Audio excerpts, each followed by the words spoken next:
Football Lovers, kembali lagi di MS Sport.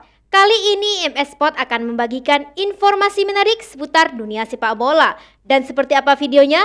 Mari kita simak bersama. Penyerang Manchester United (MU) Mason Greenwood ditangkap polisi karena dugaan pemerkosaan dan kekerasan terhadap kekasihnya, Harriet Brewster. Selain itu, MU juga membekukan sang striker dari skuad. Kasus Mason Greenwood mencuat setelah sang kekasih mengunggah video yang menunjukkan dirinya mengalami luka-luka memar hingga berdarah dengan klaim dianiaya Greenwood. Unggahan itu langsung viral di media sosial meskipun kini telah dihapus. Publik termasuk fans MU langsung menyerang Greenwood di media sosial karena dianggap bertindak brutal. Pihak kepolisian dan klub bertindak cepat. Kepolisian Greater Manchester United sudah mendapat informasi tentang gambar dan video di media sosial yang diunggah oleh seorang wanita yang melaporkan insiden kekerasan fisik. Tulis pernyataan kepolisian Greater Manchester seperti dikutip dari BBC Minggu 30 Januari 2022. Investigasi dan setelah penyelidikan, kami konfirmasi seorang pria berusia 20 tahun telah ditangkap atas dugaan pemerkosaan dan penyerangan. Imbuh pernyataan polisi tersebut. MU juga tidak tinggal diam. Mason Greenwood langsung mendapat hukuman tegas. Manchester United membekukan Mason Greenwood dari skuad alias tidak boleh berlatih bersama tim. Mason Greenwood tak akan berlatih dan bermain sampai pemberitahuan lebih lanjut, tulis MU dalam pernyataannya. Klub raksasa Liga Inggris tersebut semula membuat pernyataan tidak memaafkan kekerasan dalam bentuk apapun, tetapi kemudian membekukan sang bintang. Seorang juru bicara Setan Merah mengatakan mereka tidak memaafkan kekerasan dalam bentuk apapun. Namun MU tidak akan membuat komentar lebih lanjut sampai fakta-fakta terungkap.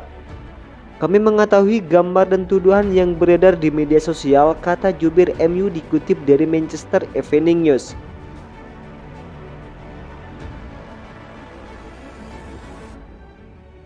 Donny van de Beek telah menuju pintu keluar Manchester United. Itu setelah ia menandatangani pinjaman ke Everton hingga akhir musim.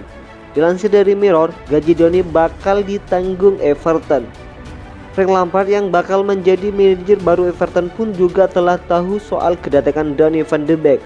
Everton sebenarnya telah ngebet mendatangkan servis Donny van de Beek sejak musim panas tahun lalu. Mantan direktur sepak bola Everton, Marcel Brands, saat itu terlibat dalam upaya mendapatkan servis pemain Belanda itu.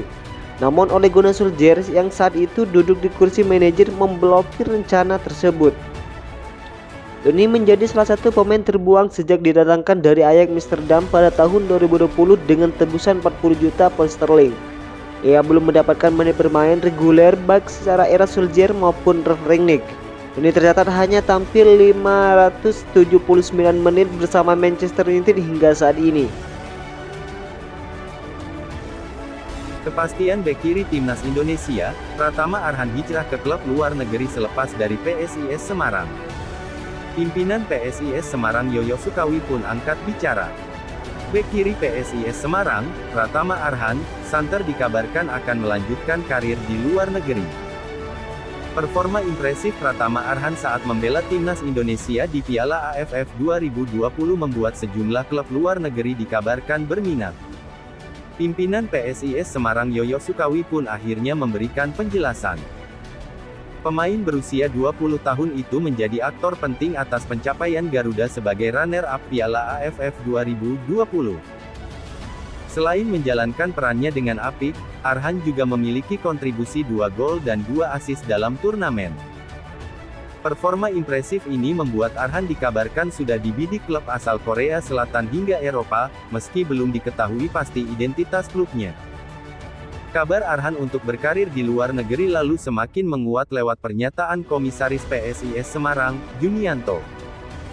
Melalui unggahan di akun Instagram, Junianto mengisyaratkan kalimat bernada perpisahan untuk melepas Pratama Arhan ke klub luar negeri. Junianto dan Pratama Arhan sendiri baru menggelar pertemuan di suatu kafe yang berada di kawasan Semarang, Jawa Tengah.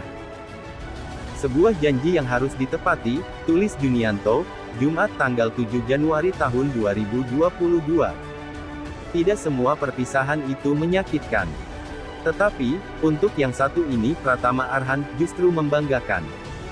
Tambahnya, sebelum berangkat ke luar negeri, Arhan sempatkan membela Panji Mahesa Jenar di Denpasar, Bali.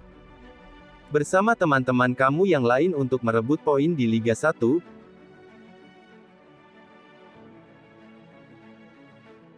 mengenai pernyataan Junianto soal Pratama Arhan, pimpinan PSIS Semarang Yoyo Sukawi memberikan respons. Yoyo Sukawi mengatakan, belum ada kepastian negara mana yang akan dituju pemain muda terbaik Piala AFF 2020 itu. Yoyo menambahkan, pertemuan antara Junianto dengan Pratama Arhan merupakan jamuan makan malam.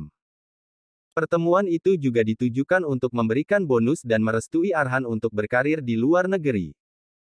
Dengan catatan, Arhan melanjutkan karir di Korea Selatan, Jepang, dan Eropa. Semalam Pak Anto dan Arhan makan malam sekalian diberi bonus karena prestasinya, ucap pria yang juga menjabat sebagai anggota Komite Eksekutif EXO PSSI itu.